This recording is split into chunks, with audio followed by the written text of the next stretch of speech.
Muy bien, hermanos, antes de iniciar, un gusto saludarlos a todos. Ya los saludé a todos, pero nuevamente les saludo. Dios me los bendiga. Bienvenidos. Vamos a poner esto en las manos del Señor, ¿les parece? Quiero que me acompañen en oración. Amado Dios de gloria, gracias te damos, Padre, por la oportunidad de poder predicar, Señor, tu palabra. Gracias te damos, Señor, porque tú eres fiel a nosotros, Señor. Tú eres fiel en tus promesas, como cantábamos, Señor. Gracias por la promesa que le hiciste a Abraham, que se cumple en nuestras vidas. Gracias, Señor, por la palabra, Padre, que nos alienta, que nos da esperanza, Señor.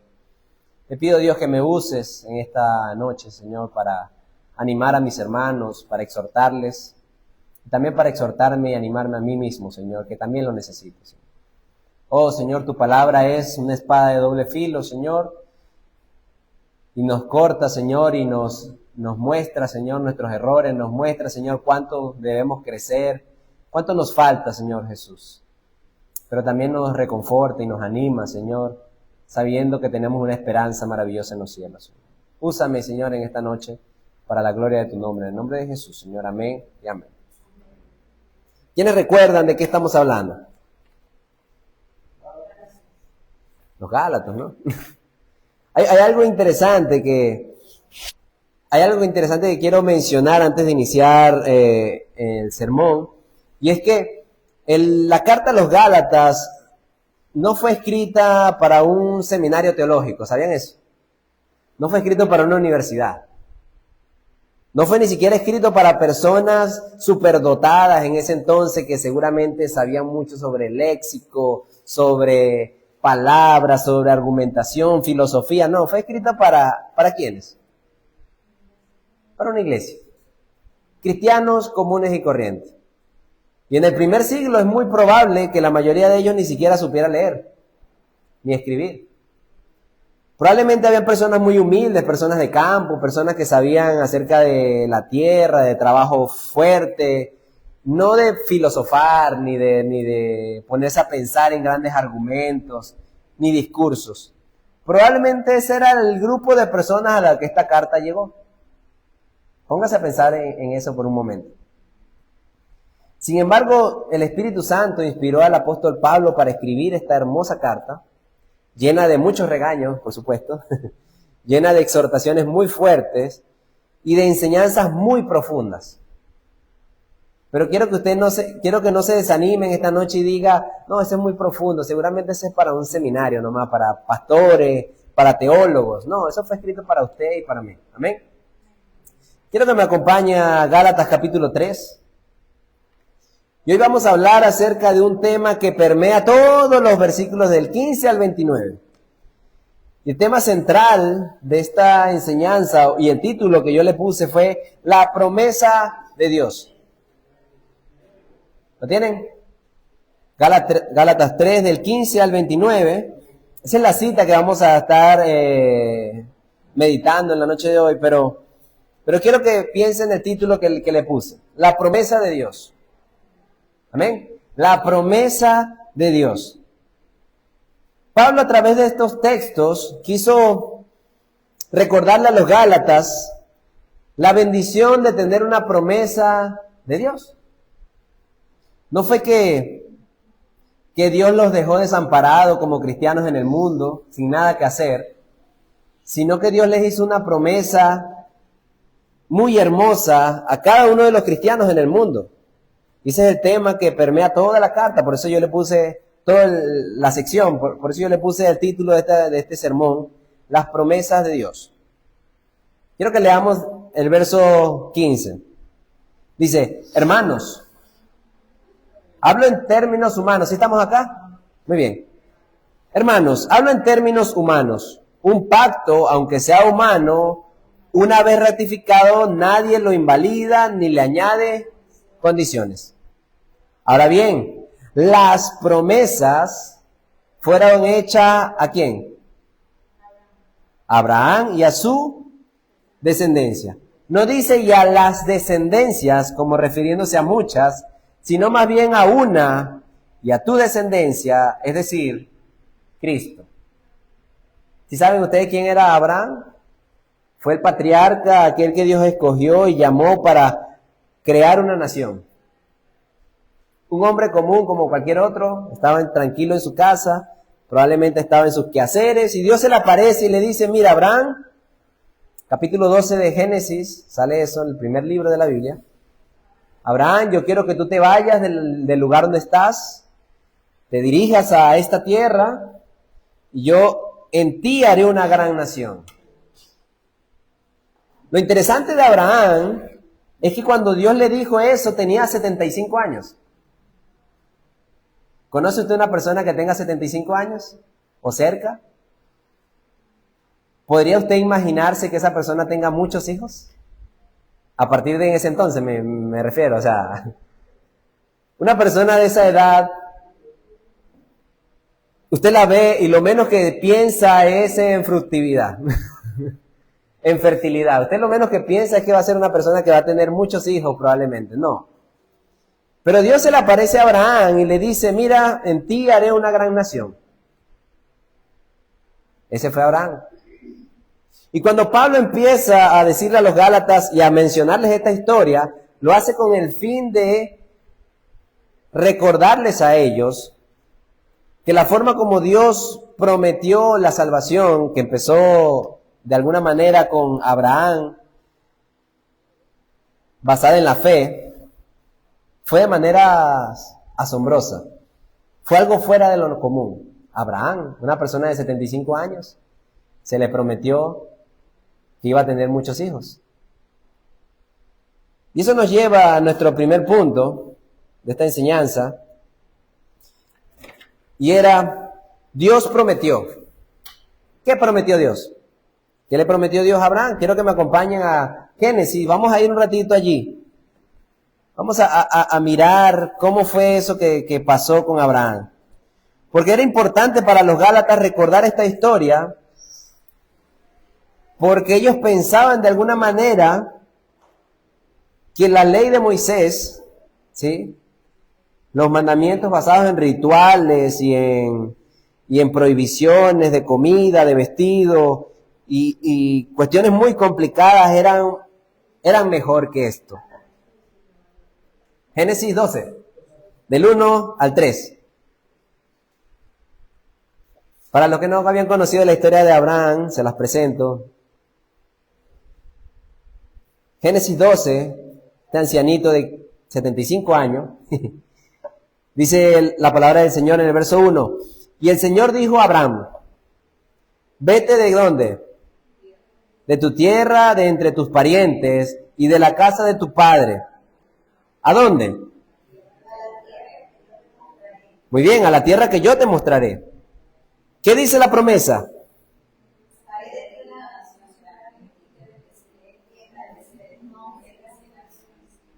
Versículo 3.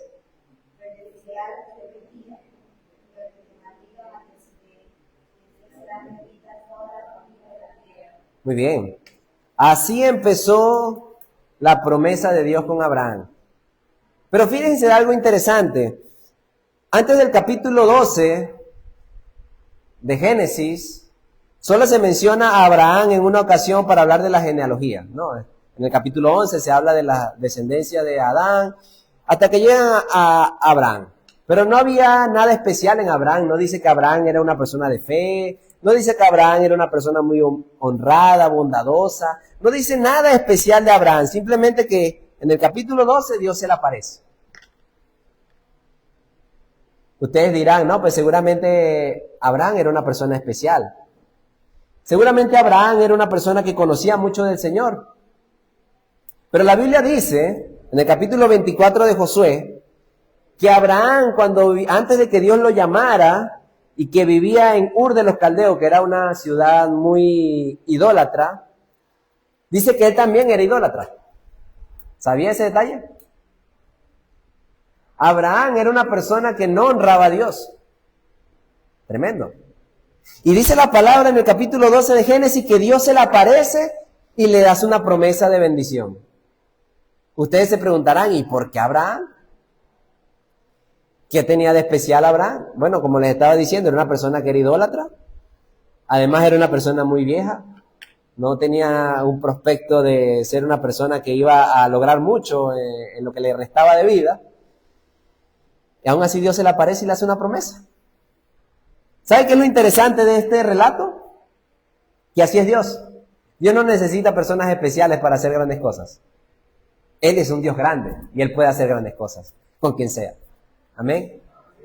No importa lo que usted haya hecho en el pasado, no importa en la condición en la que usted se encuentra ahorita, hermano, Dios puede hacer grandes cosas con usted.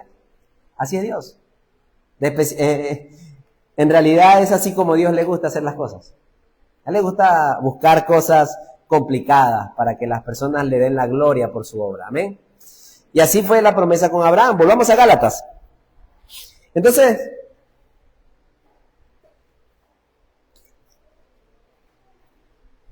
Pablo empieza a mencionarle esto a los Gálatas para probar un punto. Y es que, recuerden, como habíamos leído en el capítulo 3 la semana pasada, los Gálatas habían sido muy tontos. Habían pensado que hacer las cosas con su propio esfuerzo humano era mejor que recibir una promesa basada solamente en la fe. Y Pablo empieza a recordarle la historia de Abraham para decirle, mire, recuerden a Abraham, lo que Dios hizo con Abraham. Y lo que Dios hizo con Abraham fue solamente por una promesa de parte de Dios. Versículo 15, leamos de nuevo. Hermano, hablo en términos humanos. Un pacto, aunque sea humano, una vez rectificado, nadie lo invalida ni le añade condiciones. ¿Usted alguna vez ha comprado un vehículo? ¿Se acuerda cuando lo compró? Que usted firmó el contrato y en el contrato decía, cuesta tanto, tienes que pagar tanto en el día tal. Una vez que usted firmó ese contrato, por ahí unos ya se van a casar gracias a eso.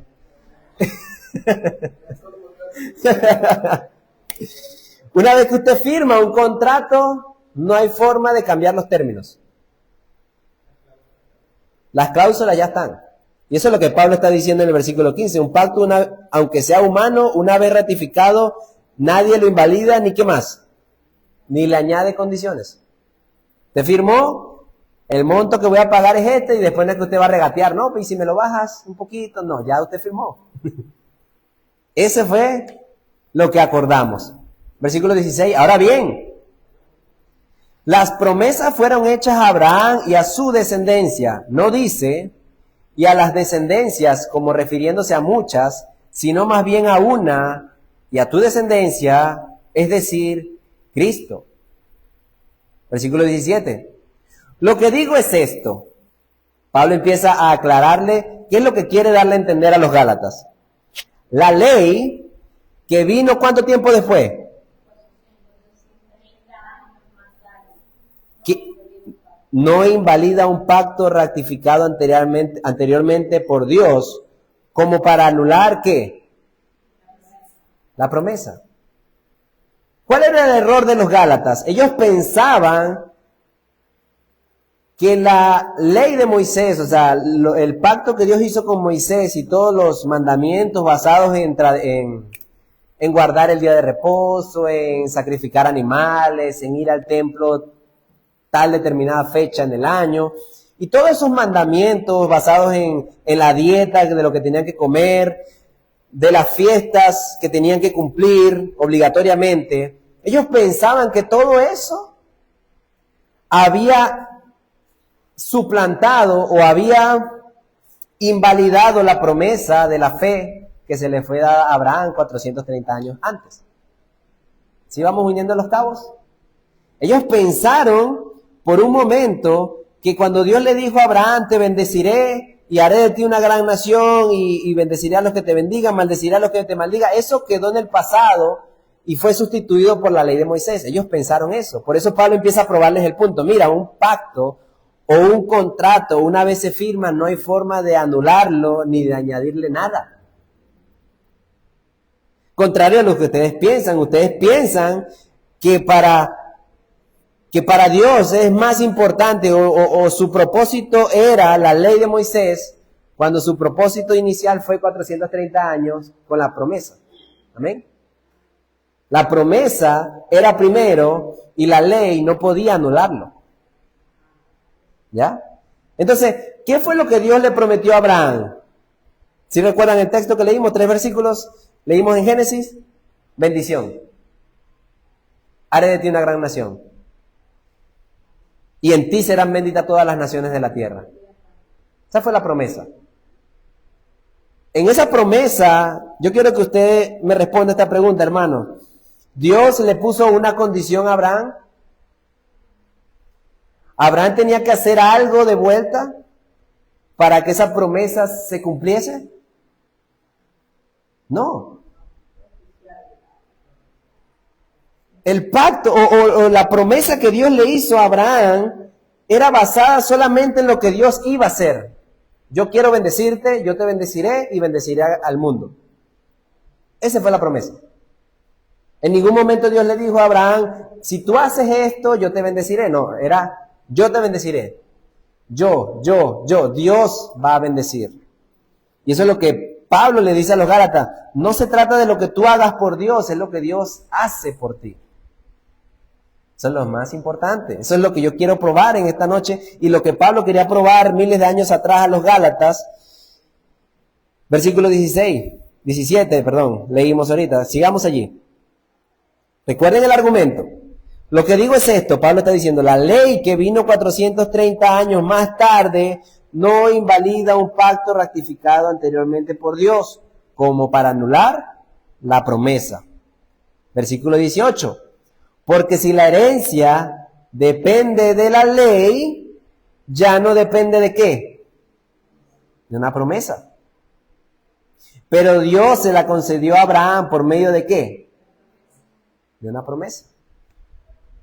¿Sí ven? O sea, lo que decía al principio, yo quiero, hermano, que usted no se sienta, ¿cómo decirlo?, intimidado por estos textos que usan muchos argumentos. Esto no fue escrito para teólogos. Fue escrito para cristianos. Y usted lo puede entender en esta noche. Lo que Pablo le está queriendo probar a los Gálatas es lo que Dios quiere probarle a usted. ¿Qué es mejor, una promesa sin condiciones o una promesa con condiciones? ¿Qué prefiere usted? Imagínese que toca en la puerta de su casa una persona muy millonaria, una persona que tiene demasiado dinero, y le toca la puerta. Y usted, buena, ¿quién es? Le dice, hola, ¿cómo estás, Gaby? Hola, ¿cómo estás, Wilmer? Te andaba buscando. Y tú, sí, ¿cómo así? No, que quiero regalarte toda mi fortuna. Ya me aburrí de tener tanto dinero, quiero darte todo mi dinero. Y tú, ¿cómo así? ¿Qué tengo que hacer? Nada, solamente me provocó hacerlo. ¿Qué sería lo más inteligente de hacer en esa situación? ¿Usted la recibiría?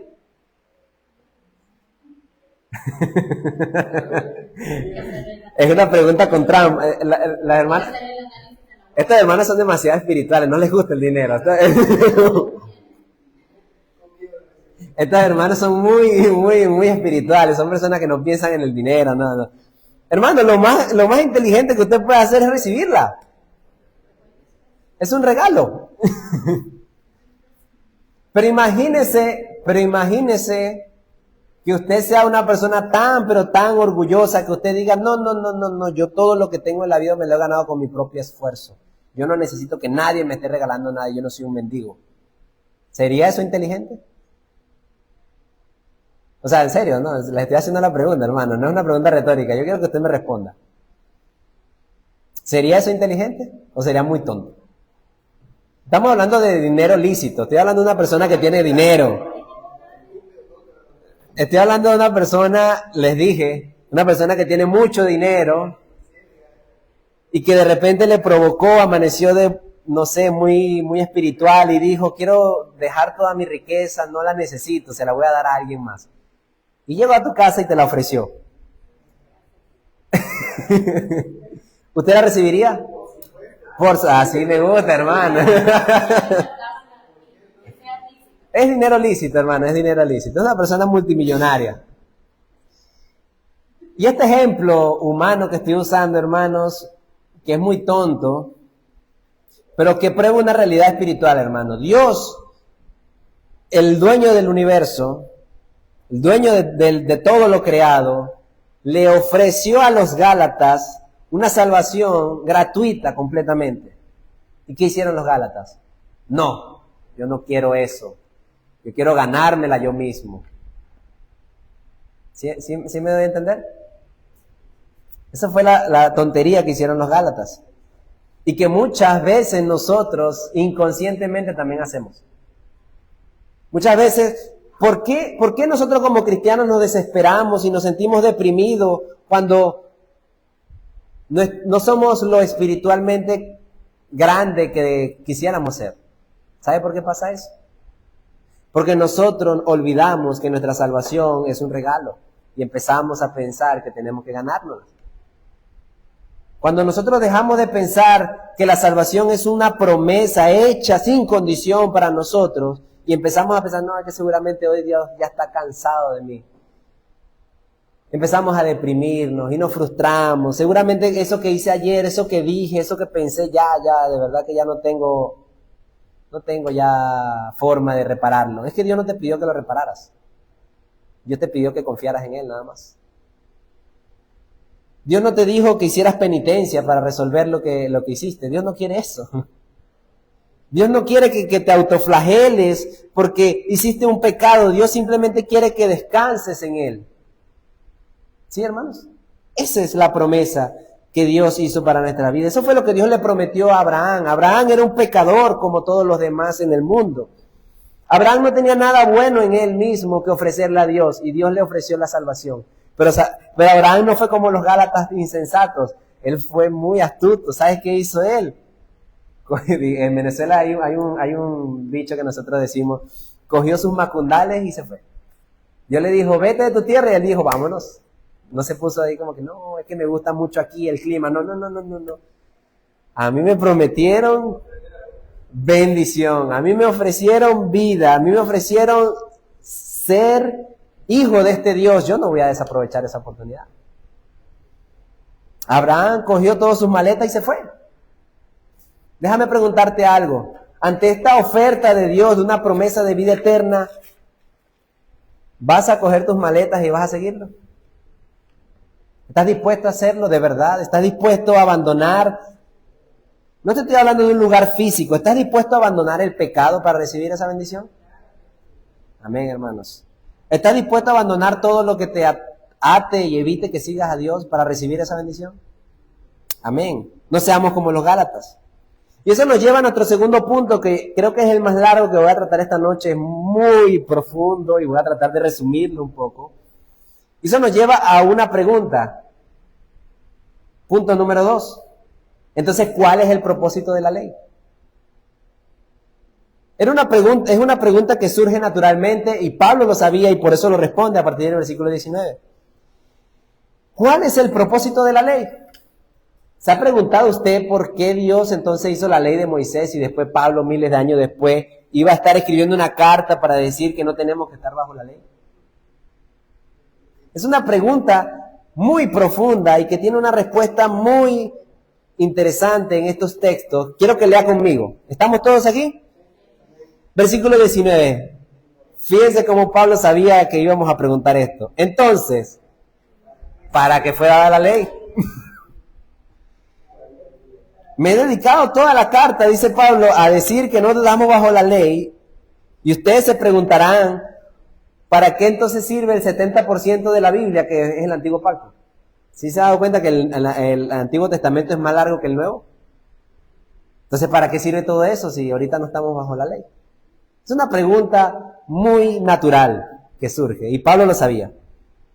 Entonces, ¿para qué fue dada la ley? Y Pablo responde, ¿fue qué? Fue añadida a causa de ¿qué? De las transgresiones, hasta que viniera la descendencia a la cual había sido hecha la promesa. Ha sido hecha la promesa. Ley que fue promulgada mediante ángeles por manos de un mediador. ¿Sí? Pero quiero que nos concentremos en la primera parte del versículo 19. ¿Para qué fue dada la ley? Y él dice, fue añadida. Y yo meditaba, especialmente hoy en la tarde, cuando terminaba de hacer mis apuntes para este mensaje,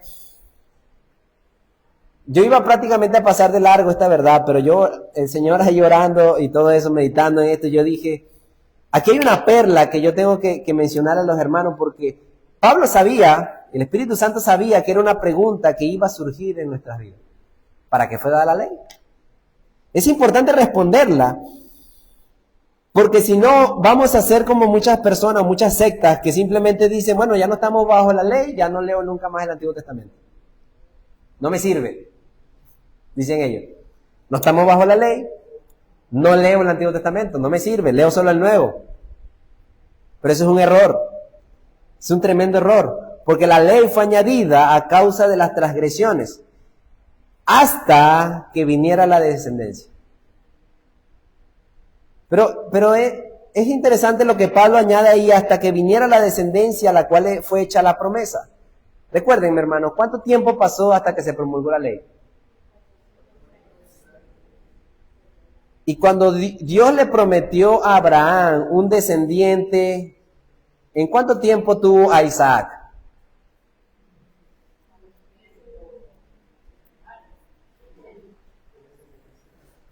Tenía 75, a los 90 años. Esperó 15 años para tener a su descendiente. Pero la ley fue promulgada ¿cuánto tiempo después? Yo les estoy recordando esta cifra, hermanos, no es porque los quiero enredar, es para que lleguemos a una pregunta sencilla. ¿Por qué si Dios le prometió una descendencia a Abraham, que nació 15 años después, luego Pablo dice que la ley que fue dada 430 años después, se añadió hasta que viniera la descendencia? ¿Le repito la pregunta? Por favor. Vamos a simplificarlo un poco antes. Si Dios le prometió a Abraham un descendiente, y muchas personas cuando leemos el Antiguo Testamento entendemos que ese descendiente era Isaac, que nació 15 años después, ¿por qué Pablo dice que la ley se añadió 430 años después para que esté vigente hasta que viniera la descendencia? ¿La descendencia no vino antes? ¿No fue Isaac la descendencia? Sí y no. Porque Isaac sí era la descendencia de Abraham, él era su hijo, sí, muy bien. Pero Isaac no era la descendencia. Él era su descendencia, pero no era su descendencia. Porque la Biblia en el Antiguo Testamento, sobre todo en el Antiguo Testamento, cuando se hablan de ciertos términos y ciertas promesas, nosotros debemos ser muy sabios para entender que toda la Escritura habla de Cristo. Jesús mismo lo dijo. La ley y los profetas hablan de mí. Ellas son las que dan testimonio de mí. Y cuando Dios le promete a Abraham un descendiente, en primera instancia se refiere a Isaac, pero para ser más concreto se refería a Cristo. Cristo era el descendiente que iba a tener a Abraham. Por eso dice, en el versículo que leímos, en el versículo 16, quiero que volvamos, recapitulemos al versículo 16. Ahora bien, las promesas fueron hechas a Abraham y a su descendencia. Miren el juego de palabras que usa Pablo. Descendencia habla en singular. No dice, y a las descendencias, plural, como refiriéndose a quiénes, a muchas, sino más bien a una.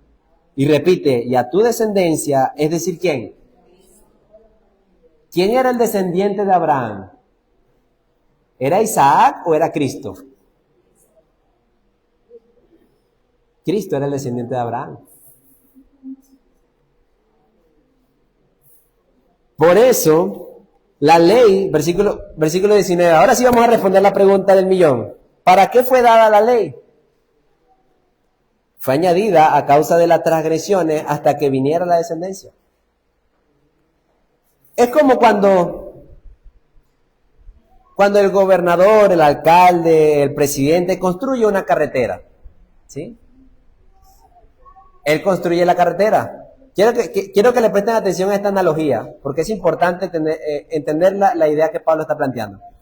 Cuando el alcalde, el gobernador, el presidente construye una carretera con muchas intersecciones y y vueltas en círculo. Si él deja las calles así nomás, sin señalética, ¿qué va a pasar? Un caos. Las calles están, se puede transitar, el carro transita. Pero si él no pone señaléticas, ¿qué pasa? Todo el mundo hace lo que le da la gana.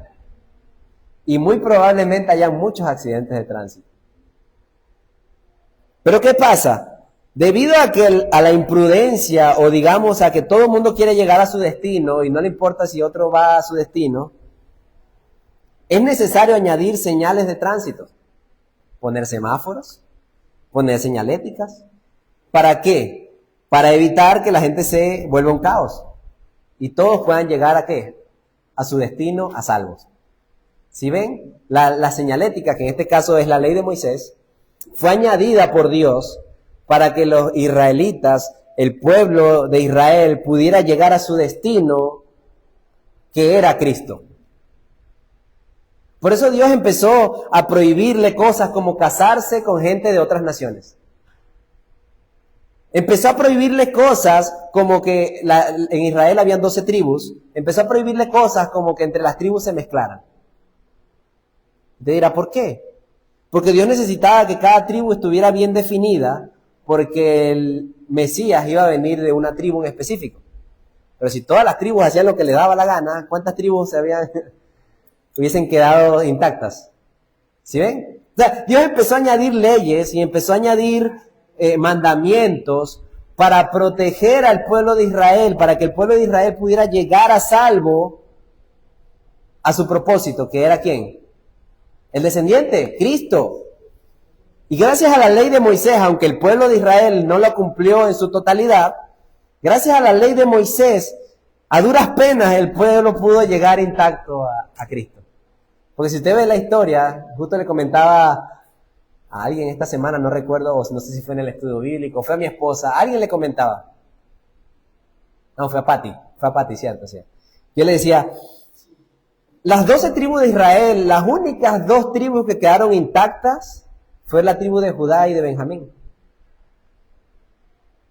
La tribu de Leví, de Neftalí, de Zabulón, de Aser, o sea, todas esas tribus se perdieron, de alguna manera. Cuando se dividió el pueblo de Dios, y se fueron 10 tribus para el norte, y 2 tribus se quedaron para el sur. Bueno, las 10 tribus del norte, cuando vinieron los asirios, la conquistaron, las dispersaron, ellos se mezclaron con los demás pueblos, fue un relajo. Pero Dios preservó a la tribu de Judá, porque de ahí iba a venir el descendiente. Bien, entonces lo que Pablo está diciendo es que la ley de Moisés se añadió para cumplir el propósito de la promesa. No fue al contrario. La promesa no se añadió para cumplir el propósito de la ley. La ley se añadió para cumplir el propósito de la promesa. Por lo tanto, cuando Pablo dice, hasta que viniera la descendencia, versículo 19, hasta que viniera la descendencia, quiere decir que el propósito de la ley era que viniera el descendiente. Y una vez que vino Cristo, por eso es que la Biblia dice que el antiguo pacto quedó anulado o quedó obsoleto y viene el nuevo pacto. Porque ya la ley cumplió su propósito. Versículo 20. Continuamos. Yo sé que es profundo, hermano. Yo quiero que estén aquí bien concentrados porque esto es bien profundo, pero le va a responder muchas dudas porque en algún momento usted va a leer el antiguo pacto y va a decir, oye, pero si esto era bien bonito, lo del templo, lo de los animalitos. Era algo bien organizado. ¿Por qué no lo seguimos haciendo? Dígame, hermano. A ver. Muy bien, dígame, hermano.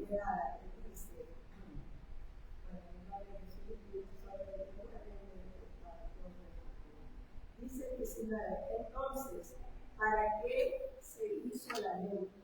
La ley fue dada después para mostrar las maldades que hace la gente contra la voluntad de Dios.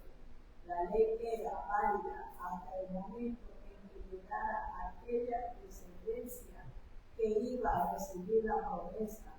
Los ángeles le dieron la ley a Moisés, quien sirvió de mediador. Sin embargo, la obra de Moisés como mediador no resultó en una sola familia, aunque Dios eso aunque Dios es uno solo. Muy bien. Ya íbamos a ir justo para allí, versículo 20. Es muy interesante la versión que usted leyó, hermano, porque es un poquito más clara en lo que quiere dar a entender la palabra del Señor. Pero dice, ahora bien, un mediador no es de una parte solamente, ya que Dios es uno solo. Moisés fue el mediador entre Dios y el pueblo de Israel para el pacto de la ley de Moisés, ¿sí? El problema es que Moisés como mediador no pudo unir las dos partes. No tuvo la capacidad de hacerlo. La ley que Moisés promulgó no cumplió un propósito profundo en las personas. Por eso el pueblo de Dios, a pesar de que tenía la ley de Moisés, no la pudo cumplir. Versículo 21. ¿Es entonces la ley contraria a las promesas de Dios? De ningún modo. Porque si se hubiera dado una ley capaz de impartir vida, entonces la justicia ciertamente hubiera dependido ¿de qué? De la ley.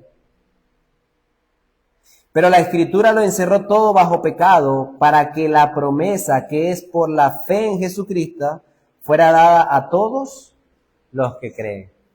Y ese es el segundo propósito que Pablo añade aquí a lo que es la ley.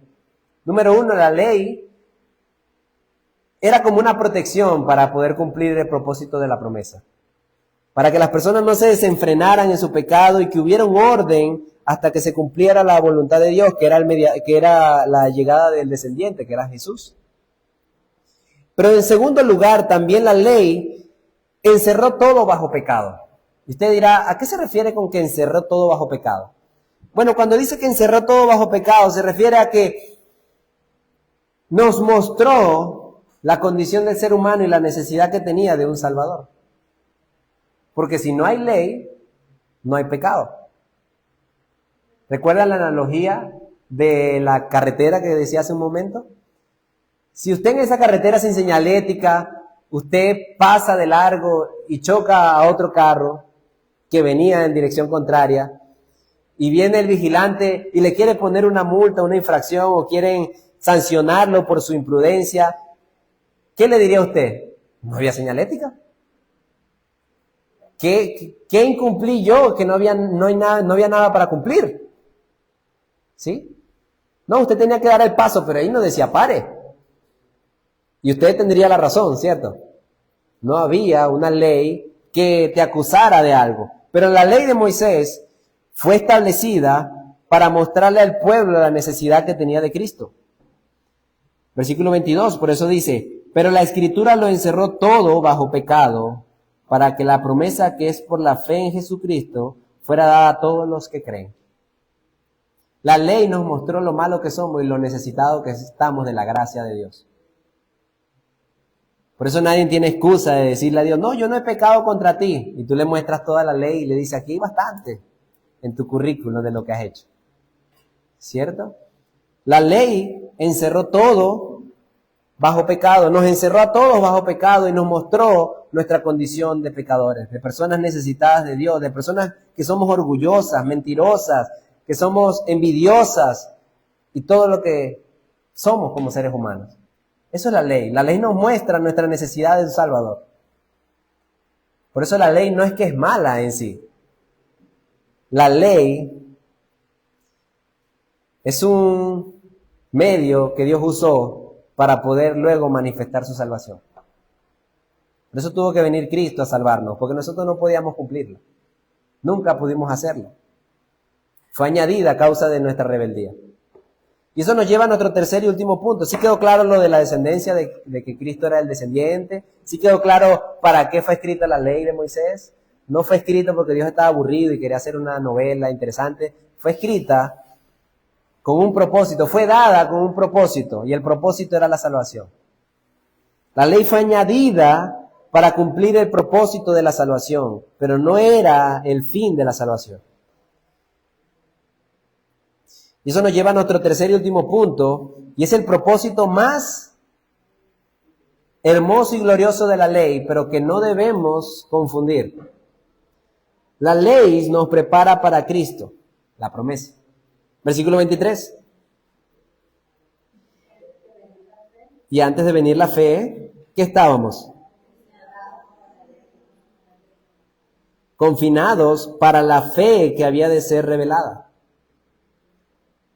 De manera que la ley ha venido a ser ¿qué? Nuestro ayo. ¿Cómo dice otra versión por ahí? Antes de eso la ley fue como una cárcel donde estuvimos encerrados hasta que vimos que podíamos confiar en Dios. ¿Ya? ¿Ya? Versículo 24. Ajá, que de manera que la ley ha venido a ser ¿qué? A fin de que seamos justificados por la fe. No sé si esa palabra no es común en el español. ¿Qué es un ayo? Muy bien, guía.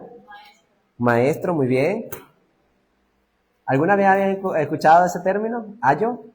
Bueno, es que no es un término muy usado hoy en día, pero quiero que entiendan un poco el contexto histórico en el que se dijo. Cuando Pablo habla de un ayo, en ese entonces, las personas adineradas sobre todo, tenían un esclavo en específico que él era considerado el ayo, o el guía, o el maestro, que guiaba y cuidaba ¿a quiénes? A los herederos. Porque él, como era una persona muy ocupada, probablemente una persona que se dedicaba a los negocios, no tenía tiempo para estar cuidando al niño de que no se cayera, de que creciera y que se desarrollara como un hombre. Entonces ellos le ponían a un ayudante, un ayo, un guía, que era un esclavo que normalmente tenía ciertos conocimientos, tenía ciertas capacidades para poder criar niños.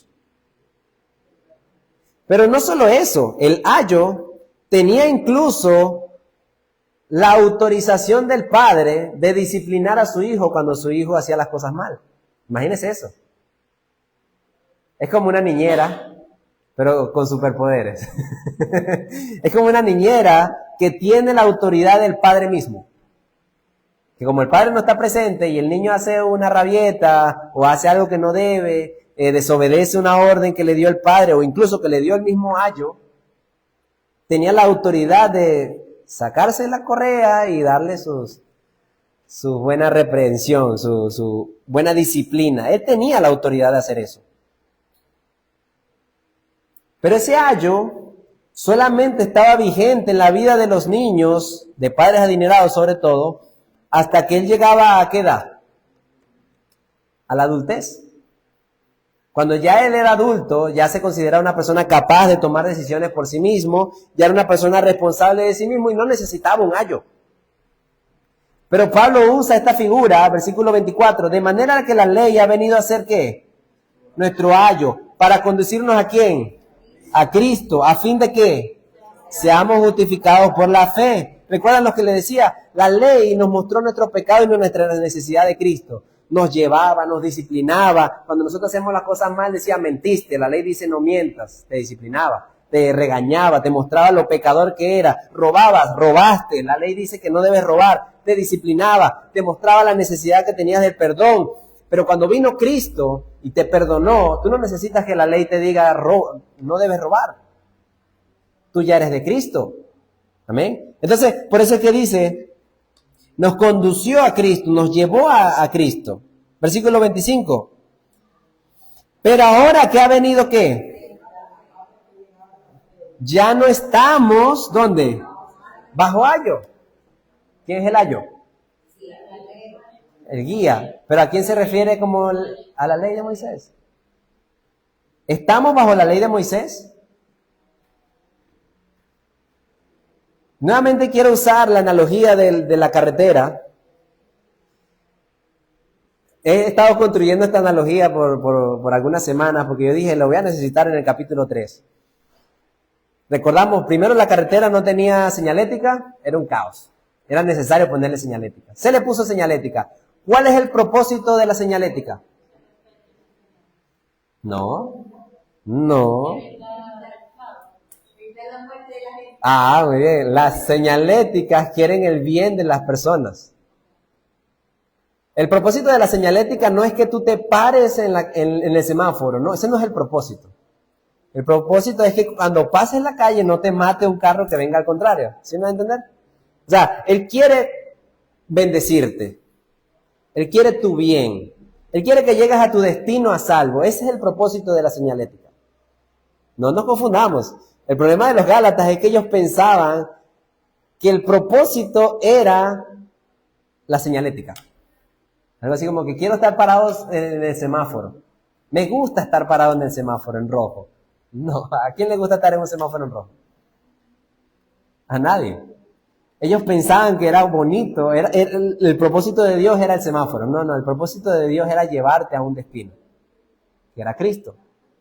Pero ¿qué pasa? Ahora quiero ir más allá de esa señalética, de la analogía de la carretera y la señalética. ¿Qué pasa si tú te montas en un avión? ¿Tienes que respetar alguna señalética? ¿Tienes que pararte en el semáforo? ¿En el semáforo? Allá. O sea, si hay algunas restricciones que tienen los aviones, sí, pero no me dañen la analogía. No me dañen la analogía.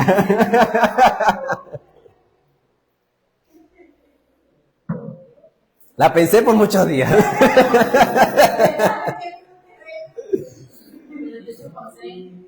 Pero digamos, hay una carretera que va de aquí a Perú. ¿Cuántas señaléticas cree que hay? Muchísimas. Pero si tú te montas en un avión y te vas al Perú, ¿cuántas señaléticas tienes? Las únicas restricciones que tú tienes es cierta altura, ¿cierto? Cierta altura que no debes andar, debes evitar cruzarte con otro avión que venga a la misma altura que tú. Ahí sí hay algunas restricciones, ¿no? Pero, en cuanto a las señaléticas que están en la Tierra, ¿tienen algo que ver contigo? ¿Por qué razón?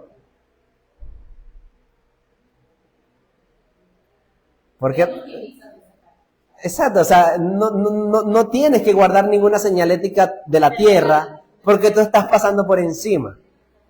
Estás aéreo, ya. Yes. Entonces, lo que la fe, lo que la promesa de Dios le ofrecía a los Gálatas es, tú no tienes por qué estar parado en el semáforo en rojo si Dios te quiere pasar por encima de un avión.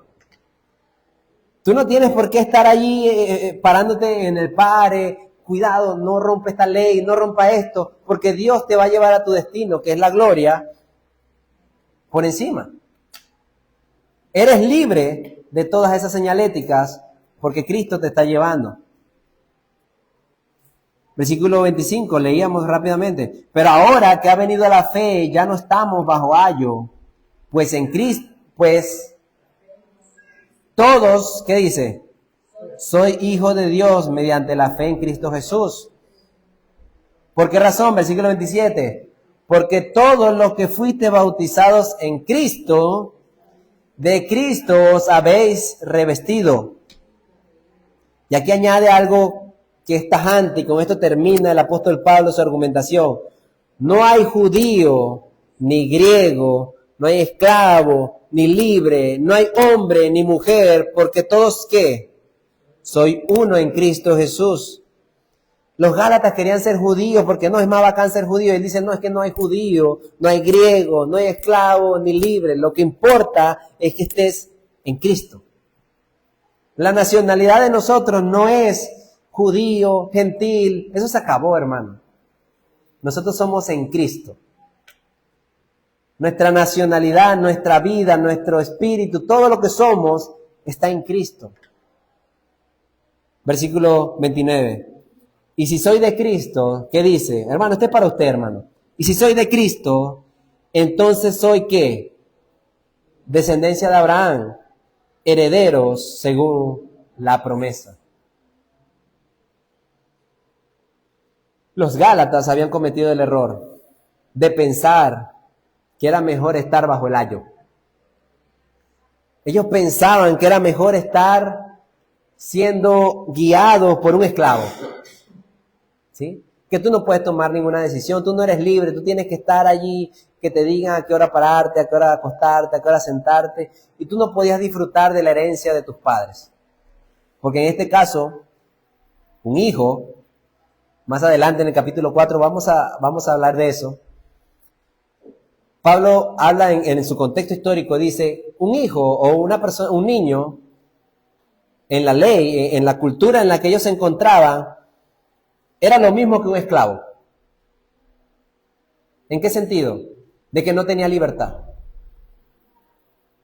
Un hijo no es que iba de 12 años, no es lo que hacen los hijos hoy actualmente, de que hacen berrinches y que hacen lo que le da la gana. No, no me gusta esa comida, no me gusta esa escuela en la que me llevaste, no, y los hijos se rebelan contra los padres. No, en ese entonces no era posible. En ese entonces existía algo, hermano, yo quiero que usted vea lo asombroso de lo que era la edad antigua, ¿no? ¿Sabe dónde viene el término patria potestad? ¿Ya? Bueno, el término patria potestad venía de la cultura grecorromana en la que los padres, pater, patria, ¿sí? La patria, de ahí viene el término patria potestad. Los padres tenían potestad absoluta sobre los hijos, incluso en su vida, hasta que cumpliera la mayoría de edad. Patria, incluso en su vida. Es decir, que un padre en la cultura grecorromana tenía la autoridad incluso de matar a su hijo si él quería. Esa era la patria potestad. Y los hijos tenían que someterse a sus padres porque el padre tenía esa potestad sobre él. ¿Sí? Si un hijo era desobediente, él muy bien podía mandarlo a matar. Y así se acabó la desobediencia. Era así de tremendo en ese entonces. Y lo que Pablo estaba diciendo era que cuando nosotros estábamos bajo la ley de Moisés, nosotros estábamos bajo la patria potestad de la ley de Moisés. Y la ley de Moisés nos condenaba y nos llevaba a la muerte si desobedecíamos, pero Cristo nos ofrecía la libertad de la vida eterna solo por fe. Y adivinen qué escogieron los Gálatas.